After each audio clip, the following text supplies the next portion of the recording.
Hoje é dia de radar do mercado. A Bolsa Brasileira caminha para fechar ali na estabilidade. Já o dólar tem alta de 0,32% e agora está cotado a R$ 5,35. E para analisar o cenário de hoje, o nosso repórter Pablo Valer está ao vivo, direto da Galápagos Capital, com Fábio Guarda, que é CEO de Asset da Galápagos. Boa tarde a ambos. Eu vou te passar a palavra, Pablo, claro, mas para a gente fazer um resumo aí, né? Passei horas aqui falando, Bolsa de Valores, naquele passo de caranguejo, anda para um lado, anda para um outro, mas não avança nem recua. Isso estava previsto por conta do feriado de Ação de Graças nos Estados Unidos, mas principalmente, né? Vamos saber da Galápagos Capital, como é que está o faro para a semana que vem, depois do Black Friday, né? O retail americano está esperando $1 trilhão de compras. Isso deve mexer com o mercado mais para frente, porque esse final de semana aqui, quinta e sexta, vai ser meio morno aí por causa do feriado em Nova York. E na semana que vem? E também aproveito para a gente falar de dólar, obviamente. Perdão pela minha longa introdução, agradeço aos dois aí pela paciência e pela disponibilidade de nos informar. Pablo, é contigo. Imagina, Favale, obrigado por isso, né, por introduzir o tema aqui com a gente. E uma boa tarde a todos então. O Fábio Guarda vai comentar com a gente então essa questão de um feriadão americano, né? E a gente sabe que os Estados Unidos pesa muito sobre a Bolsa Brasileira, sobre o Ibovespa, né? Apesar de que hoje tivemos alguns índices importantes, como de emprego, também o IGPM, que fala muito sobre aluguel, né, Fábio? Só que realmente algo só para se observar, para quem sabe ter aqueles sinais de uma Selic no ano que vem, fica por isso, né? Boa tarde para você. Boa tarde, pessoal. De fato, né, o feriado hoje nos Estados Unidos esvazia muito aqui o mercado local. Então, bolsa e câmbio ao longo do dia tradearam praticamente o dia todo na estabilidade, ora um pouquinho acima, um pouquinho abaixo, terminando o dia aí com o Bovespa em instabilidade, o câmbio um pouquinho desvalorizado. E de fato, né, os dados hoje, né, corroborariam, né, uma atividade um pouco mais fraca, né, o CAGED um pouco abaixo, né, do que era o esperado pelo mercado, o IGPM bem tranquilo. Isso poderia ter trazido um ânimo para a curva de juros, mas o fato é que nem o Galípolo falando hoje, ele dá um downplay um pouco nessas informações de curto prazo, né, falando que tem tempo, tem que esperar, que não vai dar sinais, nem isso animou a curva de juros local aqui, né. A gente ficou também perto da estabilidade ao longo do dia todo, com muito pouco volume no mercado local, e é isso, hoje foi um dia mais tranquilo de folga aqui para a gente. E vai acabar sendo também durante a sexta-feira, aí também tem o fim de semana, a gente volta a ter assunto, né, de Estados Unidos, de mercado então mais externo, só na segunda-feira mesmo, né? Por acaso isso é até bom por algum motivo, não? Talvez até para a gente segurar um pouco essa supervalorização do S&P 500, talvez. Tem algo positivo nisso? Acho que assim, o feriado dá uma acalmada geral nos mercados. Os mercados vieram de semanas mais voláteis, mais nervosas.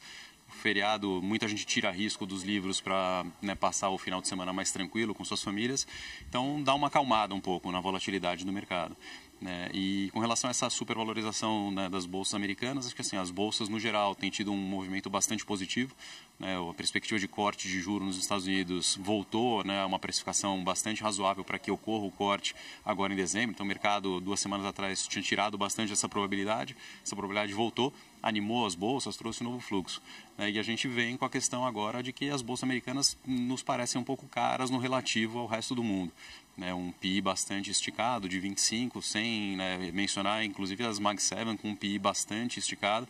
A gente precisa que muito dessa revolução de AI e esses desenvolvimentos tecnológicos se materialize para justificar esses preços. Pois é, durante um bom tempo isso foi visto com bons olhos, né? Quando é que isso começou a ser visto com desconfiança? Justamente por conta da supervalorização. Acho que não é nem tanta desconfiança, mas a gente começa a olhar valores relativos, né? Então, com a bolsa americana assim tão cara e esticada, você começa a ter outras oportunidades no mundo que talvez justifiquem uma diversificação de portfólio. Então, tem boas histórias na Europa, né? Assim, a Europa está querendo buscar sua autonomia energética depois do conflito, né, da Ucrânia e da Rússia, assim, da Ucrânia e Rússia, essa dependência do petróleo russo é algo que machucou muito o europeu, então ele vem buscando isso, um pacote enorme de gastos fiscais, né, da Alemanha para fazer frente a esse investimento. Tem histórias boas no Japão, né, depois de anos de deflação, voltando a inflacionar com a economia mais animada, então a bolsa japonesa também tem fôlego aí. O próprio sul e leste asiático, com o friendshoring, que a gente chama, né, a China favorecendo esses parceiros comerciais geograficamente mais próximos, também tem um case bom, né? Uma entrada de muita gente na classe média indiana, né? Um país com uma população enorme, com muita gente crescendo 7% ao ano, com muita gente entrando no mercado consumidor, é um bom case.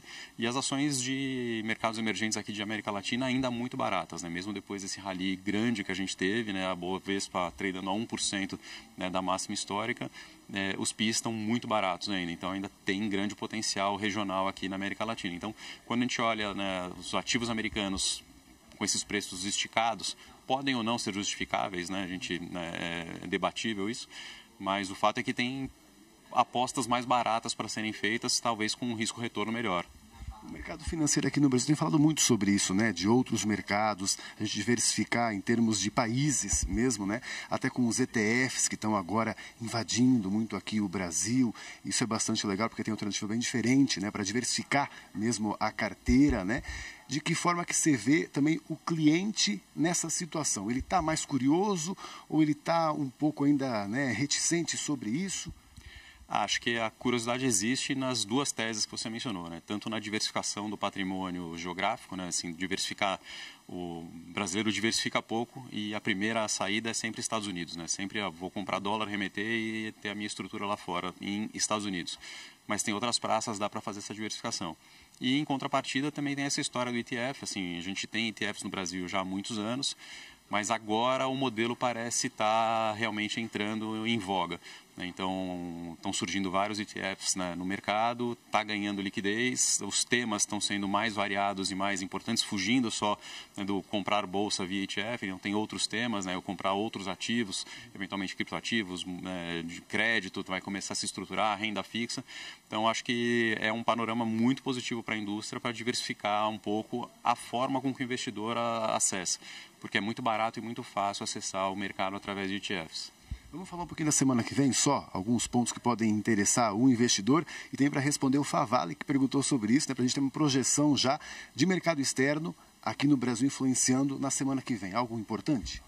Acho que assim, entrando em dezembro, fica mais perto ainda da materialização do corte de juro americano, né? Vamos ter que acompanhar aí, né, os investidores lá fora também para ver que tipo de movimentação tem.